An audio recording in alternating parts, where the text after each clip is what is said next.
સીતાજીનો એક ભાઈ છે જેનું નામ છે કુશધ્વજ। એમનો વંશ પણ આગળ વધ્યો છે। કુશધ્વજને ત્યાં ધર્મધ્વજ થયા। ધર્મધ્વજને બે પુત્ર હતા જેનું નામ મિતધ્વજ અને કૃતધ્વજ હતું। કૃતધ્વજને ત્યાં મિત્રધ્વજ થયા। મિતધ્વજને ત્યાં ખાંડિક્ય થયા અને ખાંડિક્ય પછી જનક વંશ પૂર્ણ થયો। એ પરીક્ષિત, આ મિથિલાના વંશમાં ઉત્પન્ન થયેલા બધા રાજા એને મેથિલ કહેવાના અને બધા વિદેહી કહેવાના અને બધેનું નામ જનક હતું। આ દિવ્ય કથા જે ઘણી વખત આપણાથી છૂટી જતી હોય છે,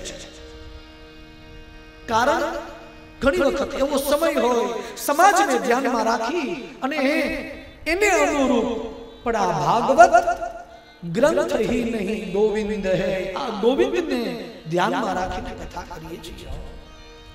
त्यारबाद शुकदेव जी महाराज परीक्षित ने कथाનું વર્ણન કરે છે। श्री शुक उवाच चतुर्दशे वर्णनम यथा अथातः श्रूयतां राजन् वंश सोमस्य पावन यस्मिन्नैलादयो भूपा कीर्त्यन्ते पुण्यकीर्तयः। શું સાંભળવાની ઈચ્છા છે? પરીક્ષિત કહે મહારાજ, નિમિનો વંશની કથા મેં શ્રવણ કરી, સૂર્ય વંશની કથા પણ મેં શ્રવણ કરી। પ્રભુ મને ચંદ્ર વંશની કથા बताओ। अथातः श्रूयतां राजन् वंश सोमस्य पावन यस्मिन्नैलादयो भूपाः कीर्त्यन्ते पुण्यकीर्तयः। हे सुखदेव जी महाराज, મને ચંદ્ર વંશની કથા बताओ। સૂર્યમાંથી ચંદ્ર વંશ કઈ રીતે બન્યો? કહ્યું જગત પિતા બ્રહ્મા અને બ્રહ્મા અત્રિ ઋષિને પોતાનો અંશ પુત્ર ચંદ્રમા રૂપે આપે છે। એ ચંદ્ર નક્ષત્રોના અધિપતિ બને છે અને એ ચંદ્ર જ્યારે નક્ષત્રોના અધિપતિ બને ને, મોટું સ્થાન મળે ને, ધન સંપત્તિ અને સત્તા મળે ને, એટલે રાજસૂય નામનો યજ્ઞ કરે છે। રાજસૂય નામનો યજ્ઞ કરે અને યજ્ઞથી ચંદ્રની કીર્તિ દિશાઓમાં ફેલાય છે અને કીર્તિના મોહમાં ચંદ્ર પોતાના ગુરુના આશ્રમે જાય છે અને ગુરુને ત્યાં ગુરુ પત્ની જે તારા છે ને એની સામે જોવે છે। ગુરુ પત્ની તારા એના ઉપર મોહિત થાય અને એમને ત્યાં એક સંતાનનો જન્મ થાય। એટલે ચંદ્ર અને તારાથી જે વંશ આગળ વધે ને એ ચંદ્ર વંશ કહેવાય છે।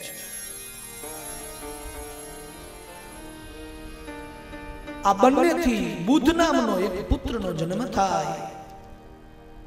બુધના લગ્ન ઈલા સાથે થાય। એમાં પણ પુરવવાની કથા છે, પણ આપણે એમાં ઊંડું નથી ઉતરવું। આ ઈલા છે એ 1 મહિનો પુરુષ રહેતા ને 1 મહિનો સ્ત્રી રહેતા। ઈલા 1 મહિનો પુરવા નામના રાજા રહેતા ને 1 મહિનો સ્ત્રી રહેતા, કારણ કે પાર્વતીજીનો એને શ્રાપ હતો। વિચાર કરો। પણ એ બુધ જ્યારે ઈલાને જોવે છે અને એ ઈલાને જોવે ત્યાંથી એને ત્યાં એક પુત્ર બને છે।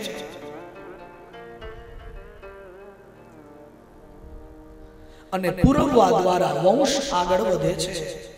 પુરવાના વંશમાં 6 પુત્ર થાય છે। આયુ, શ્રુતાયુ, સત્યાયુ, રય, વિજય અને જય નામના પુત્ર બને છે।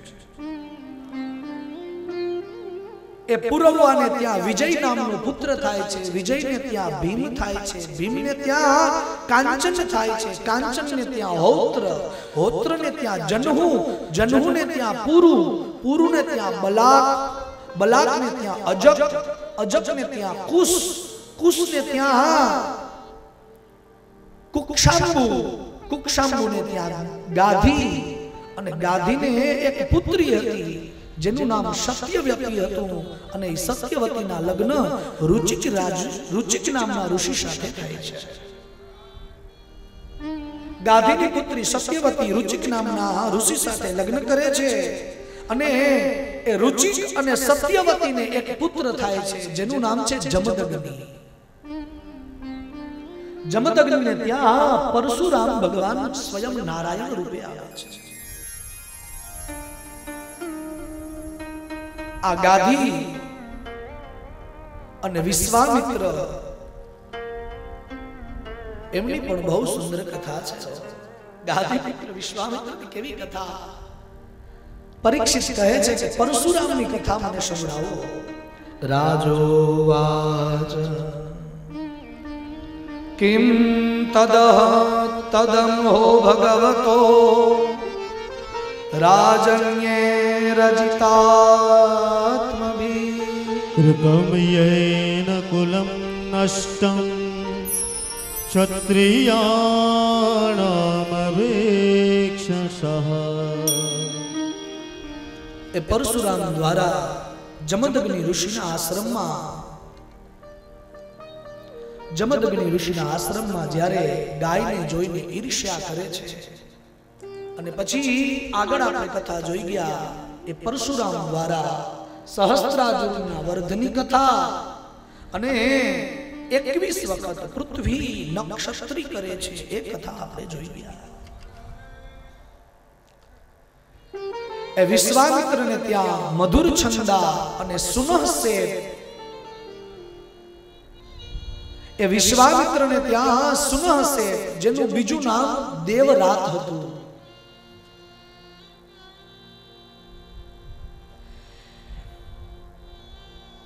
હવે પુરવાનો બીજો પુત્ર, પુરવા રાજાના પહેલા પુત્રના વંશની કથા, વિજયના વંશની કથા તમને કહી. હવે બુધ અને ઈલા અને પુરવાના વંશમાં બીજો પુત્ર આયુ, એ આયુને ત્યાં નહુસ નામનો પુત્ર બન્યો, અને નહુસ સ્વર્ગનો રાજા બન્યો. નહુસને ત્યાં 6 પુત્રોનો જન્મ થાય છે જેનું નામ છે યતિ, યયાતિ, શય્યાતિ, આયતિ, વિયતિ અને કૃતિ. આ 6 પુત્રોનો જન્મ થાય છે.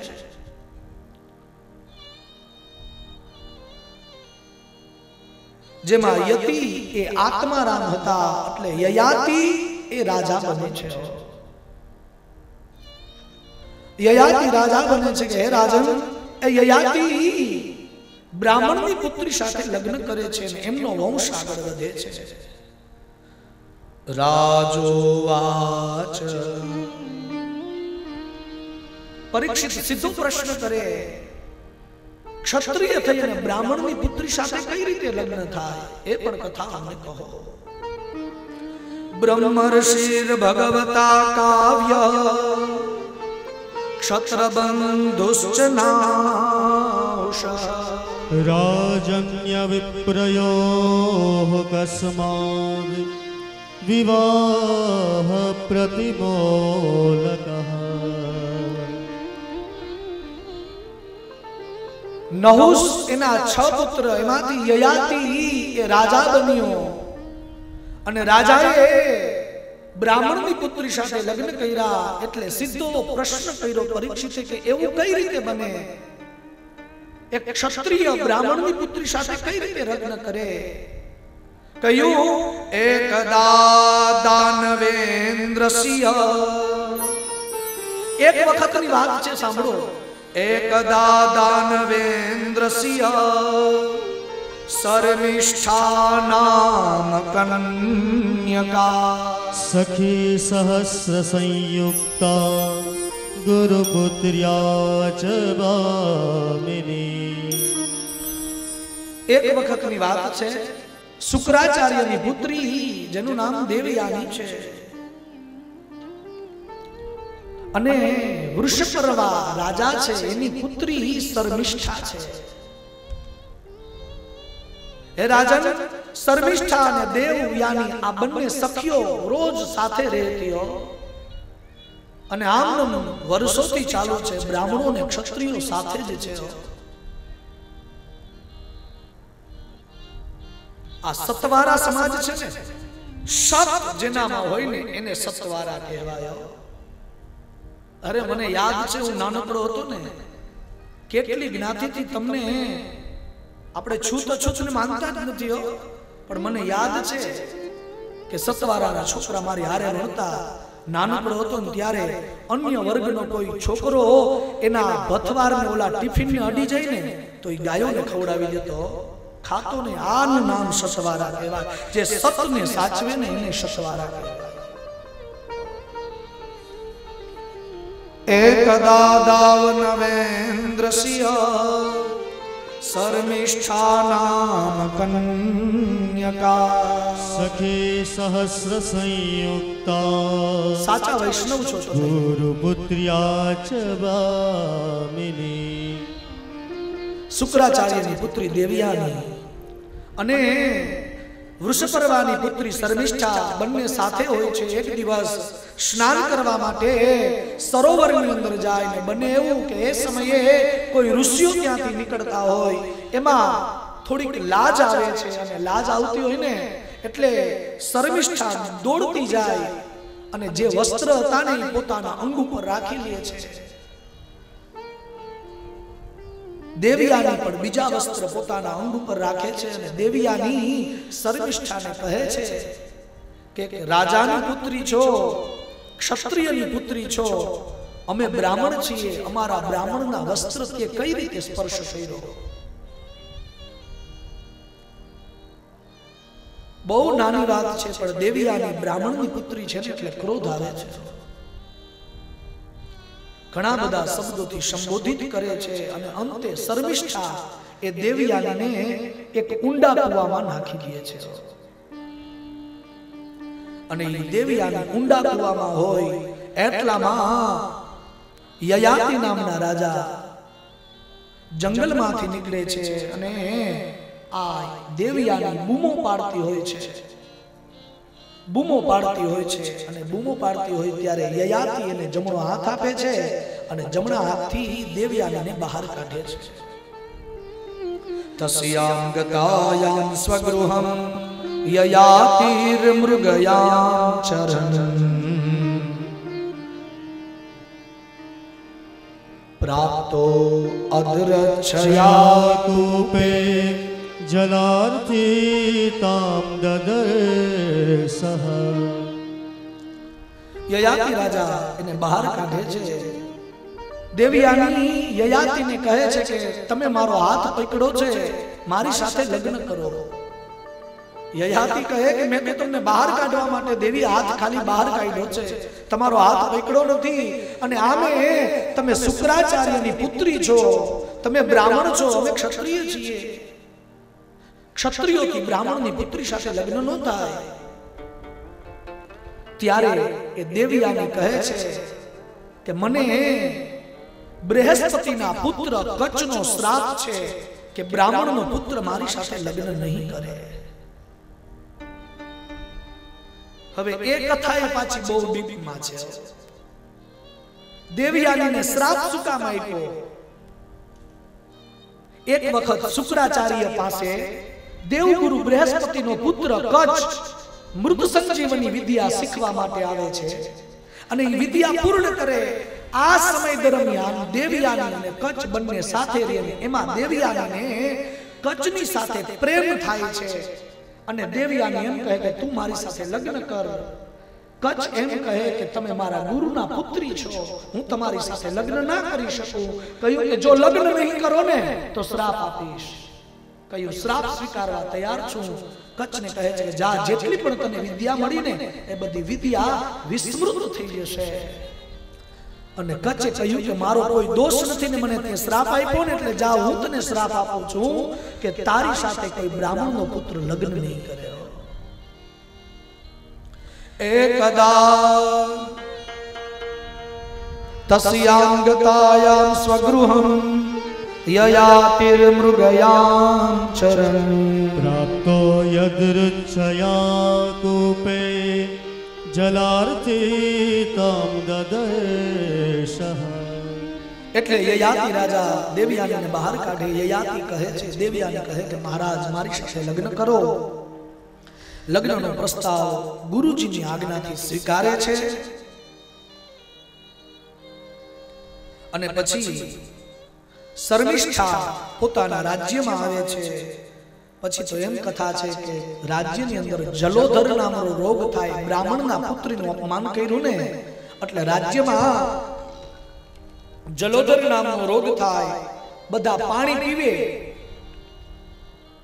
પણ એનો ત્યાગ ન કરી શકે. પેટ દિવસે દિવસે મોટા થાય છે. એટલે વૃષપર્વા ગુરુજી શુક્રાચાર્ય પાસે ગયા અને કહ્યું કે અમારો કોઈ દોષ, કહ્યું કે દેવયાનીનો અપરાધ શર્મિષ્ઠાએ કરેલો છે, એના કારણે રાજ્યમાં આ જલોધર નામનો રોગ થયો છે. અને શર્મિષ્ઠા દાસીપણું સ્વીકારે છે. શર્મિષ્ઠા બ્રાહ્મણની પુત્રી દેવયાનીની દાસી થાય છે અને એ દેવયાનીના લગ્ન યયાતિ રાજા સાથે થાય એટલે દાસી પણ એની સાથે જાય. અને એ યયાતિને ત્યાં બે પુત્ર દેવયાની દ્વારા થાય જેનું નામ છે યદુ અને તુર્વશુ. શર્મિષ્ઠા ક્ષત્રિયની પુત્રી છે એટલે એને પણ યયાતિ સંતાન આપે છે, જેમાંથી 3 સંતાનો થાય છે, દ્રુહુ, અનુ અને પુરુ. આ 5 સંતાનો. આ વાતની ખબર શુક્રાચાર્યને પડે છે કે દાસીને પણ સંતાન આપ્યા છે. એટલે એ સમયે શુક્રાચાર્ય યયાતિને શ્રાપ આપે છે કે પત્ની સિવાય દાસીનો પણ તે સંગ કર્યો ને, જાઓ તને શ્રાપ આપું. ત્વામ જરા વિશતામ મંદ. એ યયાતિ તું વૃદ્ધ બની જા, હું તને શ્રાપ આપું છું. યયાતિ રાજા શુક્રાચાર્ય પાસે જઈને કહ્યું, બાપજી તમે મને શ્રાપ આપ્યો છે, હું વૃદ્ધ અને તમારી પુત્રી તો યુવાન છે, હવે એને સંસારનું સુખ કઈ રીતે મળશે? શુક્રાચાર્ય દેવયાનીને ખૂબ પ્રેમ કરે છે, ખૂબ પ્રેમ કરે છે. એટલે પુત્રીની કામના પૂર્ણ કરવા માટે કહે છે કે તારું વૃદ્ધત્વ કોઈ બીજું સ્વીકારે ને તો તું યુવાન થા. કહ્યું મારું વૃદ્ધત્વ કોણ સ્વીકારે? યયાતિ પોતાના પુત્ર પાસે જાય છે.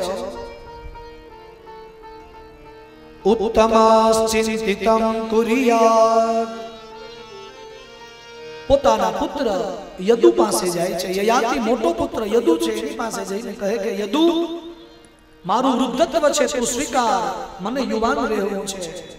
યદુ કહે કે પિતા તમારે વૃદ્ધ છો, તમે તમારે યુવાન થવું ને હું તો હજી બાળક છું, નાનકડો કુમાર છું, મને યુવાન નથી થવું.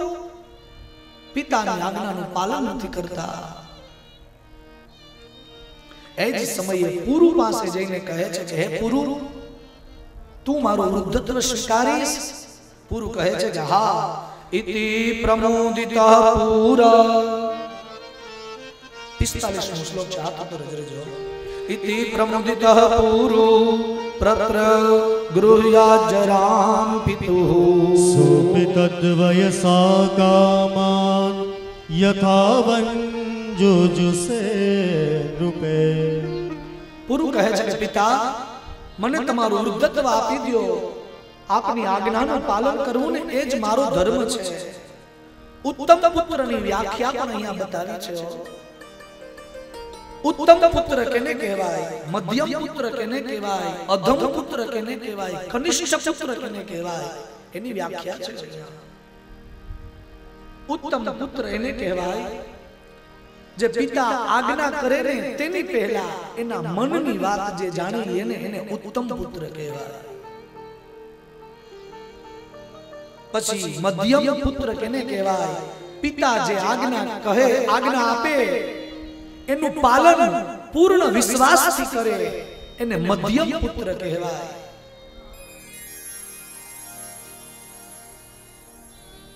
પછી ત્રીજો અધમ પુત્ર કેને કહેવાય?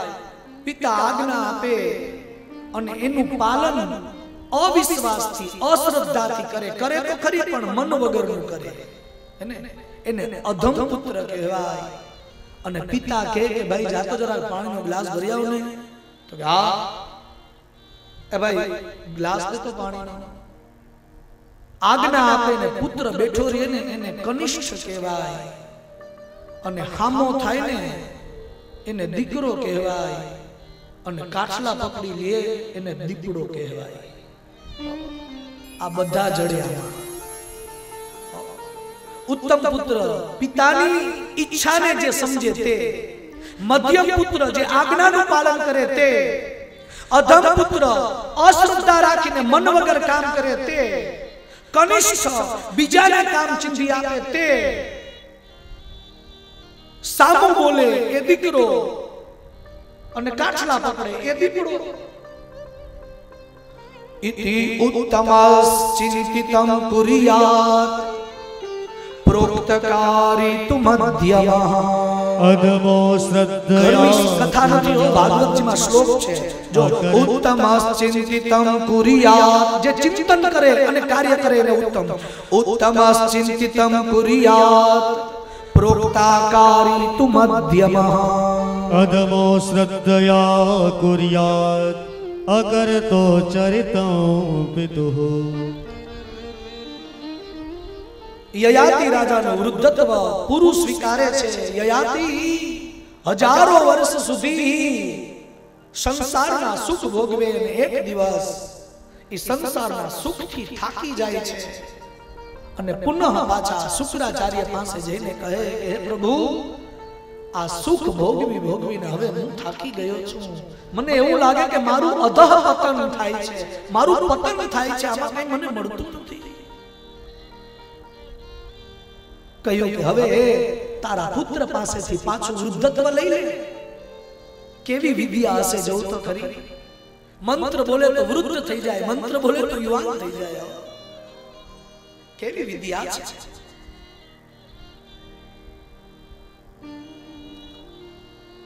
પુરુ પાસેથી વૃદ્ધત્વ લઈ અને પુરુને આશીર્વાદ આપે છે કે હે પુત્ર, પિતાની આજ્ઞાનું પાલન કરવા માટે તે ત્યારે યુવાનીનું દાન કર્યું છે. જાઓ તને આશીર્વાદ આપું, તારા વંશજો બધા ચક્રવર્તી રાજા બનશે.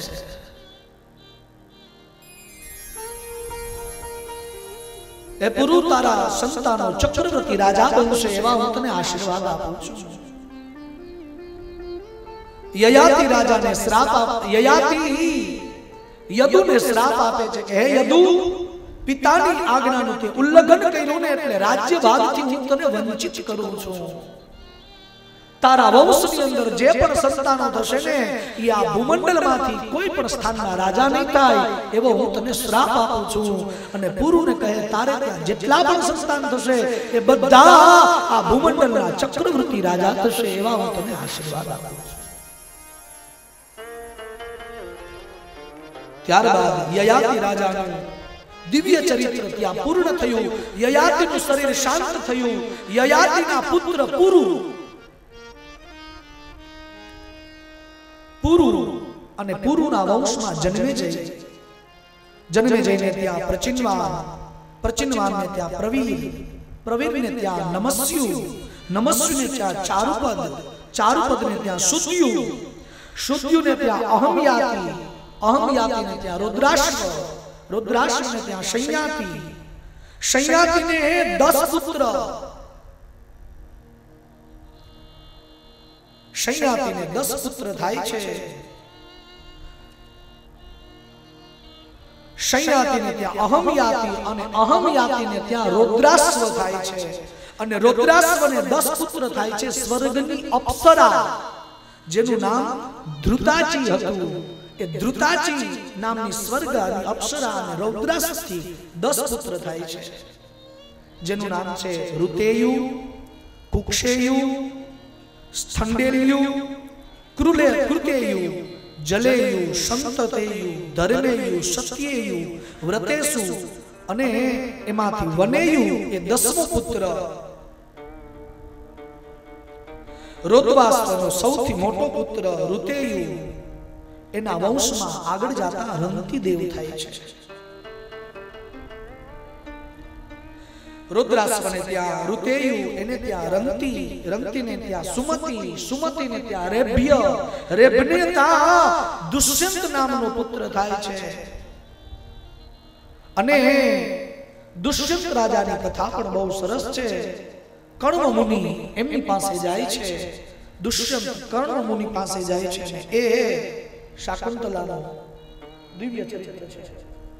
કેટલું વર્ણન કરવું. દુષ્યંતો મૃગયામિયાત કણવાશ્રમ પદમ ગત તતરાસિનામ સ્વપ્રભયા મંડયંતિ નિરમામિવ. એક વખત દુષ્યંત રાજા મૃગયા કરવા માટે જંગલમાં જ ગયા હોય ને એવામાં કર્ણ ઋષિનો આશ્રમ આવે છે. કર્ણ મુનિના આશ્રમે જાય છે અને કર્ણ મુનિ ત્યારે યજ્ઞ કરતા હોય છે.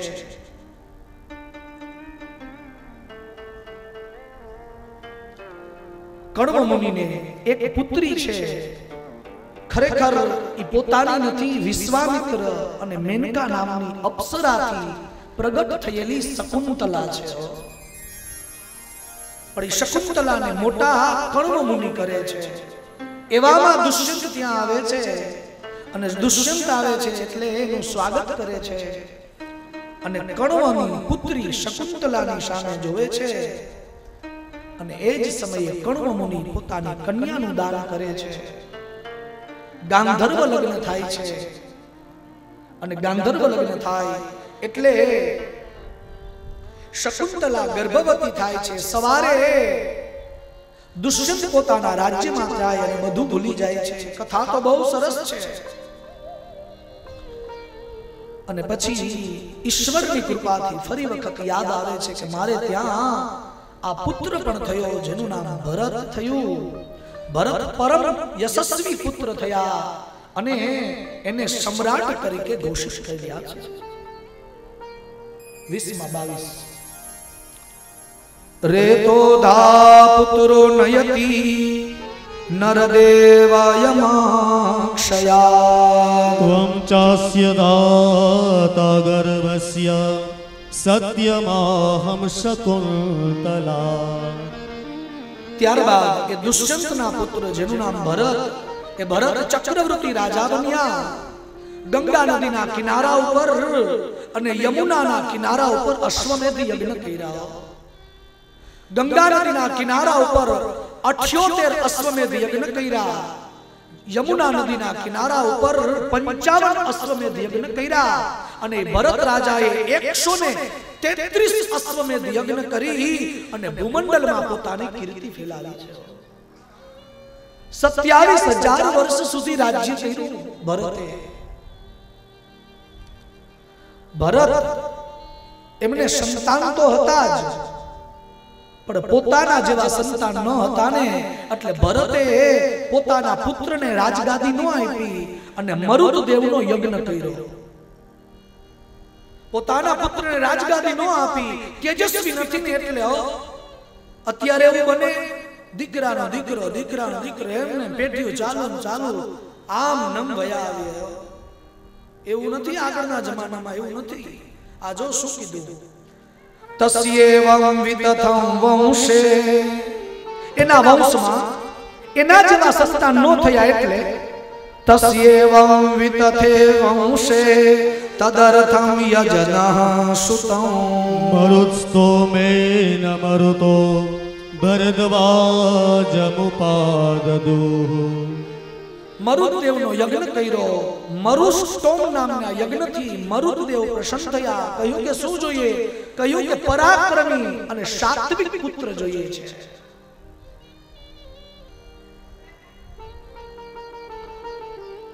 કહ્યું તમારો પુત્ર થશે પરાક્રમી. અને એ પુત્ર ભારદ્વાજ થાય છે. એમાં પણ બૃહસ્પતિ અને ઉત્તથ્ય, બૃહસ્પતિ ને ઉત્તથ્ય આ બંનેના ગર્ભ એક સાથે રહે છે મમતા દેવીના ગર્ભમાં, અને એ પુત્રનો જન્મ થાય એનું નામ દ્વાજ પડે છે. કોણ ભરણ પોષણ કરશે એવો વિચાર કરે છે એટલે બીજું નામ એનું ભરદ્વાજ પડે છે.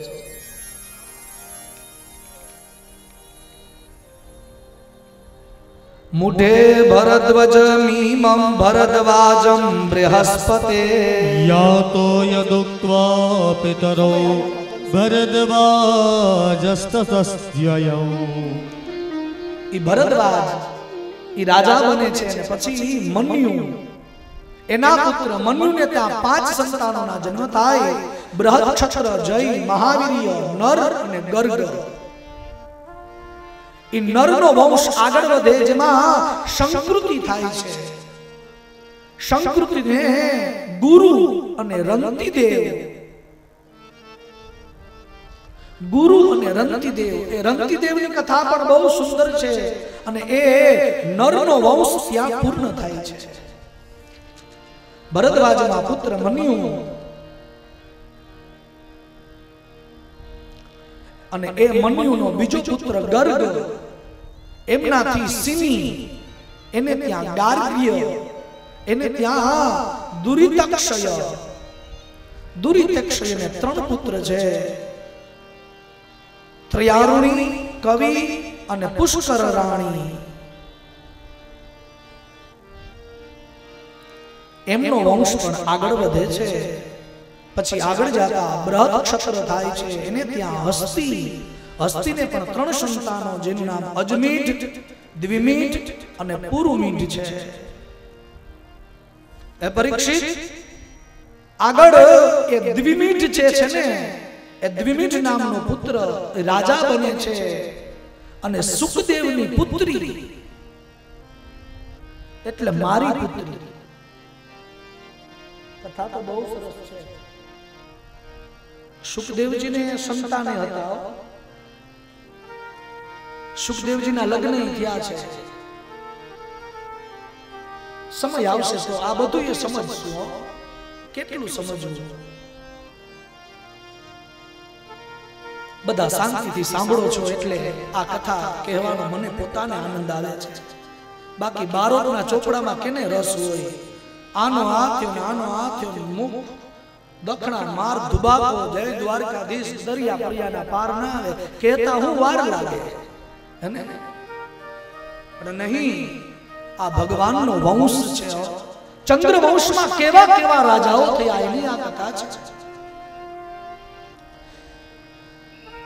દ્વિમીઢ એમનો પુત્રો યવિનર અને યવિનરનો કૃતિમાનના સત્યધ્રુતિ. દુરિતક્ષય નામનો ભગવાનનો જે મન્યુના વંશમાં આગળ વધ્યો ને, એમને ત્યાં મૈયારુણી, કવિ અને પુષ્કરુણી નામના પુત્ર થયા.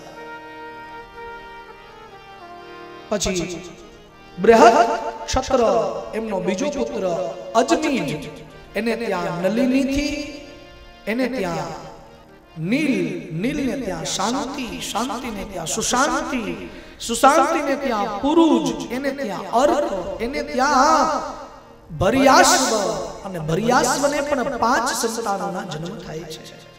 એ પરીક્ષિત યવિનરો બૃહદિષુ 5 સંતાન થાય જેનું નામ છે મુરુગલ, યવિનર, બૃહદિષુ, કાંપિલ્ય અને સંજય.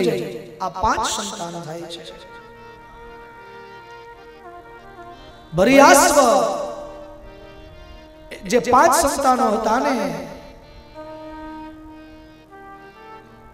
એને ત્યાં મુદગલ થાય અને મુદગલ ના દેવીદાસ થાય છે અને દેવીદાસ ને ત્યાં મૈત્રેય આદિ 4 પુત્રોના જન્મ થાય છે.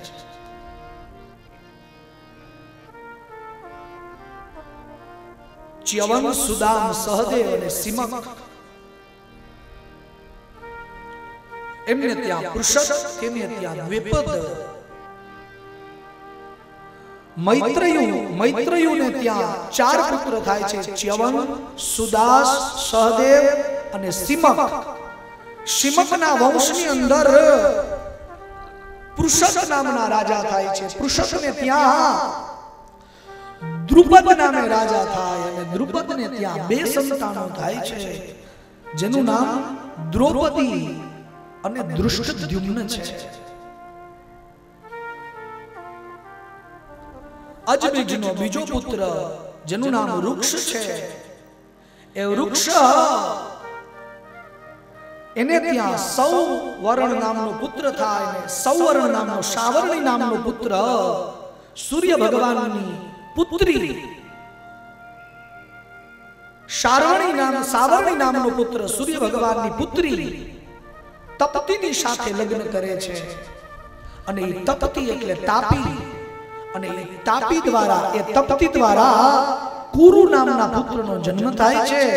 અને એ કુરુ નામના પુત્રથી એમનો વંશ આગળ વધે, એ કુરુ વંશ કહેવાય છે.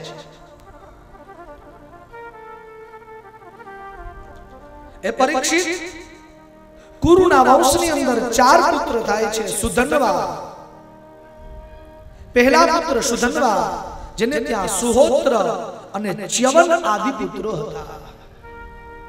બીજો પુત્ર જેનું નામ જઘનુ હતું, ત્રીજો પુત્ર જેનું નામ નિષદ્ધાશ્વ હતું, અને ચોથા પુત્રનું નામ પરીક્ષિત હતું.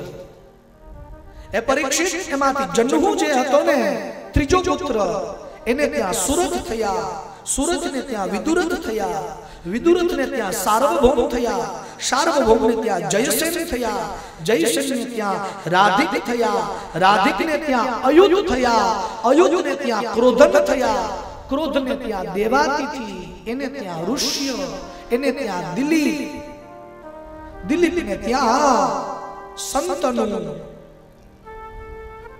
બહુ સરસ કથા છે, જે સમજાય પણ કહીએ તો ખરી.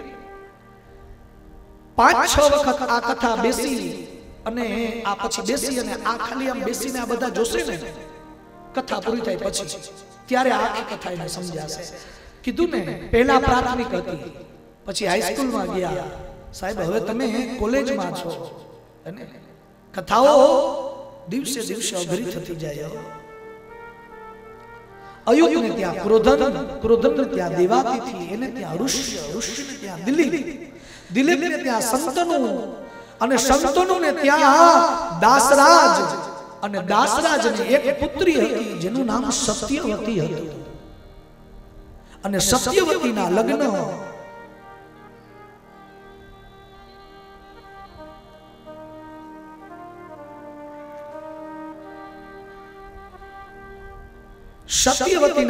શાંતનુ સાથે થાય છે, અને એને ત્યાં 2 પુત્રનો જન્મ થાય, જેનું નામ વિચિત્રવીર્ય અને ચિત્રાંગદ. એ ચિત્રાંગદ ગંધર્વો સાથે યુદ્ધ કરે એટલે એનું મૃત્યુ થાય, અને વિચિત્રવીર્યનો વંશ આગળ વધે છે.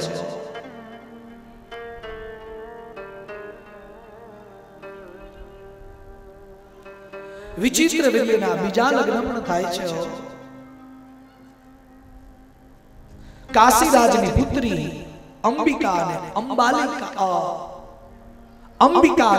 અંબાલિકા, આ બંને સાથે એના લગ્ન થાય છે. ખૂબ સ્ત્રીઓમાં આસક્ત બને છે. વિચિત્રવીર્યનો પુત્ર પાંડુ,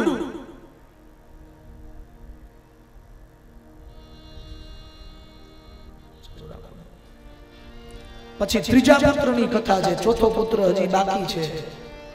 એના વંશમાં શાંતનુ થાય છે, એને ત્યાં બાલહિક થાય, બાલહિકને ત્યાં સોમદત્ત થાય. સોમદત્તને 3 પુત્ર છે, ભૂરી, શલ અને ભૂરિશ્રવા. અને ભૂરિશ્રવાના આગળ સંતનુ થાય છે, અને સંતનુને ત્યાં સંતનુના લગ્ન ગંગા સાથે થાય છે, ને એ ગંગા દ્વારા દેવવ્રત નામનો પુત્રનો જન્મ થાય છે. જે દેવવ્રત સ્વર્ગમાં મોટા થાય ને 16 વર્ષ પછી પૃથ્વી લોકમાં આવે, પિતાના કાર્યને સિદ્ધ કરવા માટે પ્રતિજ્ઞા કરે, જેનું નામ ભીષ્મ પિતા પડે છે.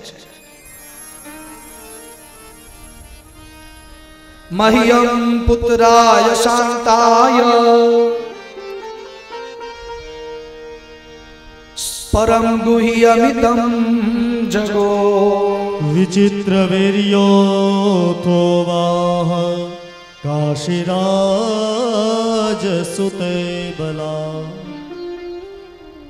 सत्यवती द्वारा विचित्रवीर्य ने चित्रांगद थाय छे, जेमा चित्रांगद यक्षोनी साथे युद्ध करवामां मृत्यु पामे અને વિચિત્રવીર્યનો વંશ આગળ વધારવા માટે એના લગ્ન થાય છે કાશી નરેશ અંબિકા ને અંબાલિકા। હવે સ્ત્રીમાં આટલો બધો મોહિત થાય કે એને રોગ થાય છે, ક્ષય નામનો રોગ થાય। અત્યારમાં એક ક્ષય રોગ ટીબી પણ તમે કહી શકો, ક્ષય રોગ થાય છે અને પછી એમનું એમાં મૃત્યુ થાય છે। એટલે વ્યાસજી દ્વારા નિયમ પદ્ધતિથી એની પત્નીઓને સંતાન આપવામાં આવે છે, જેમાં ધૃતરાષ્ટ્રમ ચ પાંડુમ ચ વિદુરમ ચાપ્યજી જના। ગાંધાર્યામ ધૃતરાષ્ટ્રસ્ય જગને પુત્ર સતં નૃપા। વ્યાસજી દ્વારા 3 પુત્ર આપવામાં આવે છે, જેમાં ધૃતરાષ્ટ્ર, પાંડુ અને વિદુર થાય છે। વિદુર થાય છે, એમાંથી વિદુરના લગ્ન સુલભા સાથે થાય છે, પાંડુના લગ્ન કુંતા સાથે થાય છે અને ધૃતરાષ્ટ્રના લગ્ન ગાંધારી સાથે થાય છે। ગાંધારીને ત્યાં 100 પુત્રનો જન્મ થાય છે, ધૃતરાષ્ટ્રને 100 પુત્ર, ઈ 100 કૌરવો બને છે અને એક પુત્રી, એમનું નામ દુશાલા છે।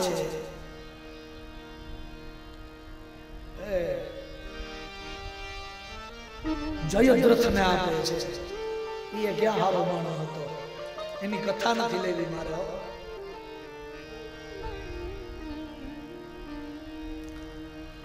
ધૃતરાષ્ટ્રને ત્યાં એ પરીક્ષિત 100 પુત્ર થાય છે અને એક પુત્રી, જેમાં દુશાલા એનું નામ છે। પાંડુ રાજાને શ્રાપ હતો કિંદમ મુનિનો કે જ્યારે પણ તું સ્ત્રીનો સ્પર્શ કરીશ ને ત્યારે તારું મૃત્યુ થશે। કિંદમ મુનિનો શ્રાપ હતો, કિંદમ મુનિનો। પાંડુ રાજા એક વખત કિન્નમ નામના મુનિ મૃગના રૂપમાં સ્ત્રીનો જ્યારે ભોગ ભોગવતા હતા ત્યારે એનું હરણ કરે છે, એટલા માટે એમને શ્રાપ આપે છે કે વાસનાથી સ્ત્રીનો સ્પર્શ કરીશ તો તારું મૃત્યુ થશે। એટલે પાંડુ રાજા પોતાની પત્ની, જેનું નામ પૃથા છે, બીજું નામ એનું કુંતા છે, અને એ કુંતાને કહે કે તારી પાસે જે શક્તિ હોય ને એનાથી આપણે પુત્રની પ્રાપ્તિ કરવી છે, અને એને ત્યાં 5 પુત્રોના જન્મ થાય છે। નકુલઃ સવ સહદેવશ્ચ સાપાન મૈથુન રુદ્ધસ્ય પાંડો કુંત્યા મહારથા જાતા ધર્મા નિલેન્દ્રેભ્યો યુધિષ્ઠિર મુખાશ્રયઃ।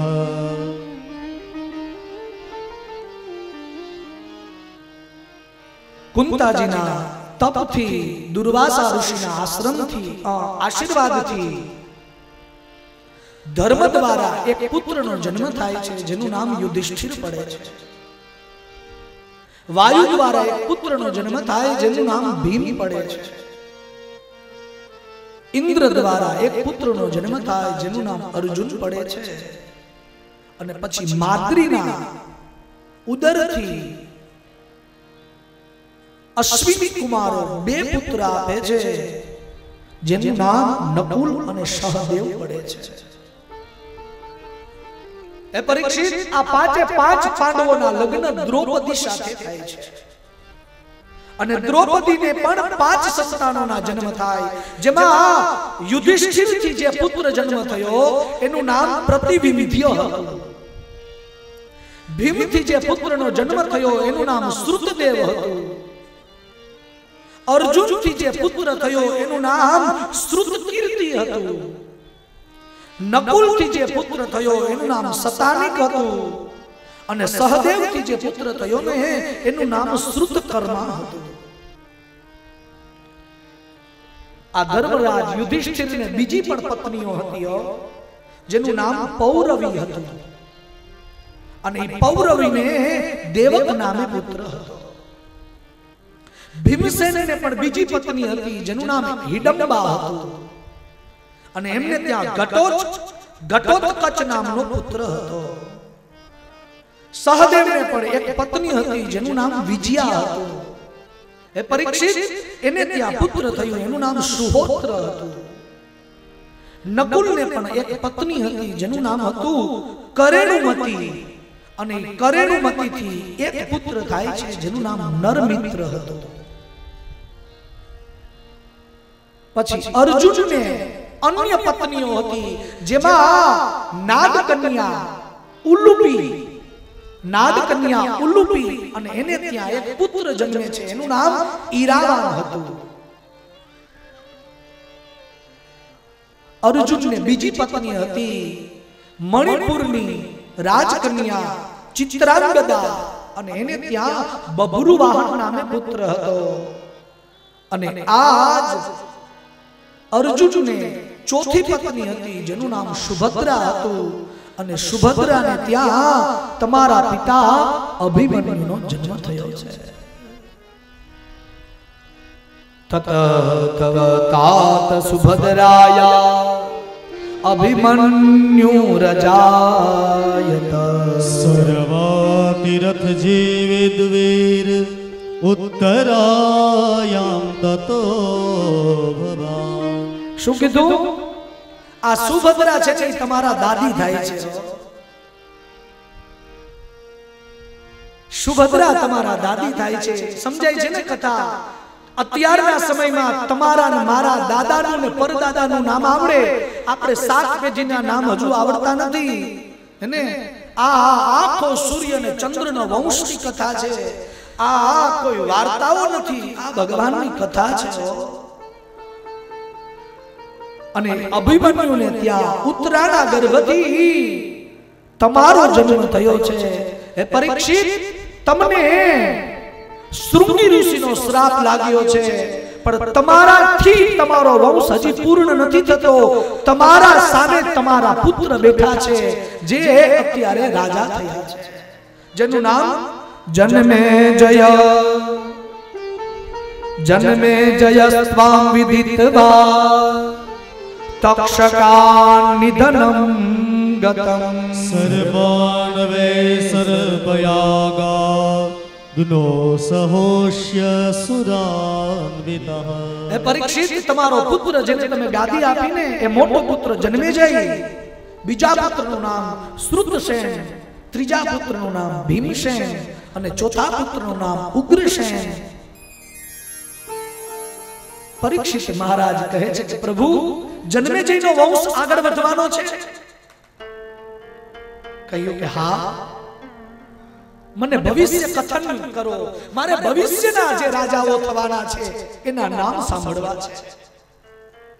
કહ્યું, સાંભળ પરીક્ષિત, તારા પુત્ર જન્મે જાય એને ત્યાં સતાનિક નામનો પુત્ર થશે, એને ત્યાં સહસ્રાક નામનો પુત્ર થશે, એમને ત્યાં અજ્વમેધસ થશે, એને ત્યાં અસીમ કૃષ્ણ, એને ત્યાં નેમિ, એને ત્યાં ચિત્રરથ, એને ત્યાં કવિરથ, એને ત્યાં વૃષ્ટિમાન, એને ત્યાં સુષેણ, એને ત્યાં સુમિત, એને ત્યાં નુચક્ષુ, એને ત્યાં સુખિનલ, એને ત્યાં પરિપ્લવ, એને ત્યાં સુષેણ, સુનય, એને ત્યાં મેધાવી, એને ત્યાં નૃપંજય, એને ત્યાં દુર્વ, એને ત્યાં તિમિ, એને ત્યાં બૃહદશ્વ, એને ત્યાં સુદાસ, એને ત્યાં સતાનિક, એને ત્યાં દુર્દમન, એને ત્યાં હરિનર, હરિનરને ત્યાં દંડપાણી, દંડપાણી ત્યાં નિમિ અને નિમિને ત્યાં ક્ષેમક નામનો પુત્ર થશે અને ત્યાં ચંદ્ર વંશ પૂર્ણ થઈ જશે.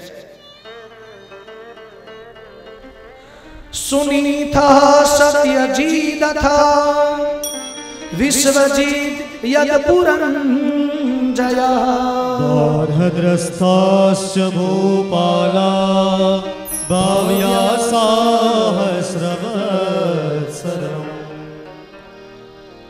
પરીક્ષિત મહારાજ કહે છે, પ્રભુ, મારો વંશ તો મેં સાંભળી લીધો છે. કહ્યું, હવે શું સાંભળવું છે? કહ્યું, પ્રભુ, યયાતિના બજા સંતાન યદુ હતા, જેને રાજ્ય ભાગમાંથી દૂર કરેલા હતા. એ યદુનો વંશ ક્યાંય આગળ વધ્યો અને એ યદુ વંશમાં મેં સાંભળ્યું છે કે ભગવાન આવ્યા છે. કહ્યું હા, મને એક કથા સંભળાવો. હવે સુખદેવજી મહારાજ કેટલા આનંદમાં છે અને કથા કહે છે. શું કહે છે? વર્ણયામિ મહાપુણ્યમ સર્વ પાપહરમ નૃણામ યદોર વંશ નરઃ શ્રુત્વા સર્વ પાપે પ્રમુચ્યતે. ભાગવતજીના 9મા સ્કંદમાં 23મા અધ્યાયમાં 19મો શ્લોક. શું કીધું? વર્ણયામિ મહાપુણ્યમ સર્વ પાપહરં નૃણામ યદુર્વંશઃ નરઃ શ્રુત્વા સર્વ પાપૈઃ પ્રમોચ્યતે. હવે સાંભળો, હું તમને યદુ વંશ સંભળાવું છું. વર્ણયામિ, હે પરીક્ષિત, કોઈ યદુ વંશની કથા સાંભળે ને તો એના બધા પાપ બળી જાય છે. અને સૂર્ય ચંદ્ર વંશની કથા કોઈ સાંભળે ને તો એનો વંશ આગળ વધે છે. એનો મતલબ તમે અહીંયા બેઠા એ બધાએ આ ભગવાનની કથા સાંભળી છે અને જેના લગ્ન થયા છે, જેના પત્ની યુવાન છે અને એ પુત્ર હવે પછી જે બીજ રોપશે ને એનો વંશ ક્યારે નિર્વંશ નહીં જાય, એવા ભાગવતજી તમને આશીર્વાદ આપે છે. શું કહ્યું? વર્ણયામિ મહાપુણ્યમ. જેનું વર્ણન કરવાથી પણ પુણ્ય મળે છે. કેવું પુણ્ય મળે ખબર છે મામા? બ્રહ્મલોકની પ્રાપ્તિ થાય. જે બ્રાહ્મણ આ વંશની કથા સંભળાવે ને એ બ્રાહ્મણને બ્રહ્મલોકની પ્રાપ્તિ થાય. વર્ણયામિ મહાપુણ્યમ સર્વ પાપહરં નૃણામ યદોર્વંશઃ નરઃ શ્રુત્વા સર્વ પાપૈઃ પ્રમોચ્યતે. હે પરીક્ષિત, સાંભળ. હવે યદુના વંશની પવિત્ર કથાઓ તને સંભળાવું છું. યદુ રાજાને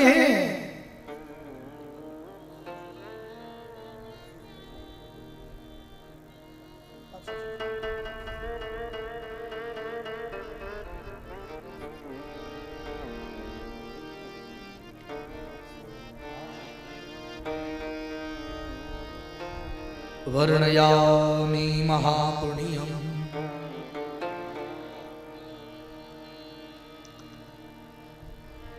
યદુ વંશમાં, હે પરીક્ષિત, સાંભળો. યદુને ત્યાં જે પુત્ર હતા ને સહસ્રાજીત, કોષ્ઠા, નલ અને રિપુ, એમનો વંશ આગળ વધે છે. યયાતિને 5 સંતાન, એમાં યદુ અને યદુને 4 સંતાન, જેનું નામ છે સહસ્રાજીત, કોષ્ઠા, નલ અને રિપુ. જેમાં સહસ્રાજીત નામનો મોટો પુત્ર હતો ને એમના વંશમાં એના પુત્ર, એનું નામ સતજીત થાય છે. સતજીતને 3 પુત્ર થાય છે. મહાહય, વેણુહય અને હય હય. હય હયને 1 પુત્ર થાય છે જેનું નામ છે ધર્મ. ધર્મનો નેત્ર થાય છે. નેત્રને ત્યાં કુંતી, કુંતીને ત્યાં સોહનજી, સોહનજીને ત્યાં મહિષ્માન અને મહિષ્માનને ત્યાં ભદ્રસેન નામનો પુત્ર થાય છે. ભદ્રસેનમાં 2 પુત્ર થાય છે, દુર્મદ અને ધનક. ધનકને 4 પુત્ર છે જેનું નામ છે કૃતવીર્ય, કૃતાગ્નિ અને કૃતવર્મા અને સૂત્રોજ, કૃત્રોજ. આ 4 પુત્ર ભદ્રસેન, ધનકને 4 પુત્ર થાય છે. જેમાંથી મોટો પુત્ર કૃતવીર્ય, એનો વંશ અને એને ત્યાં પુત્રના રૂપે અર્જુનનો જન્મ થાય છે. અર્જુન સાત દ્વીપનો રાજા બને છે, એક છત્રી રાજા સમ્રાટ બને છે। ભગવાન દત્તાત્રેય પાસે જઈ અને અષ્ટ સિદ્ધિને પ્રાપ્ત કરે છે। અર્જુન જ્યારે રાજા બન્યો ને ત્યારે યજ્ઞ કરાવ્યા, દાન આપ્યા, તપ કર્યા અને યોગ કર્યા અને આ યોગથી એને શાસ્ત્રનું જ્ઞાન પ્રાપ્ત થયું અને એ જ્ઞાનથી એ પરાક્રમી અને વિજય થયા છે જગતમાં। એ અર્જુન એમના આગળ જાતા સહસ્ત્રાર્જુન નામથી જગત ઓળખવા માંડ્યું।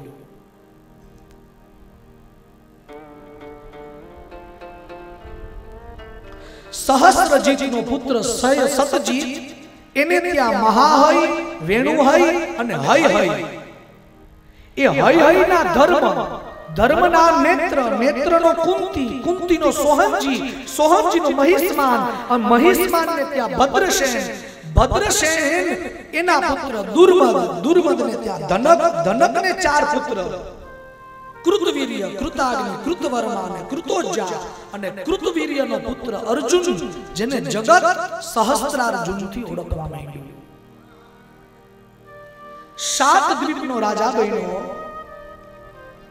અનેક યજ્ઞ કર્યો, તાપ કર્યા, દાન આપ્યા બ્રાહ્મણોને,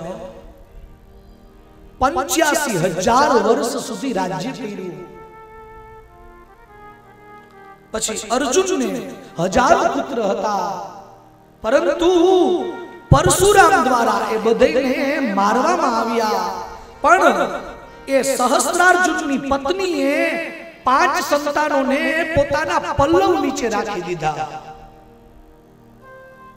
અને પોતાના પલ્લવ નીચે 5 સંતાનો રાખી દીધા ને એ 5 સંતાનોનો વંશ આગળ વધ્યો। એનું નામ જયધ્વજ, સુરસેન, વૃષભ, મધુ અને ઉર્જિત, આ 5 સંતાનો હતા। જેમાં મોટો પુત્ર જયધ્વજ, એને ત્યાં તાલજંગ ને ત્યાં 100 પુત્રનો જન્મ થયો।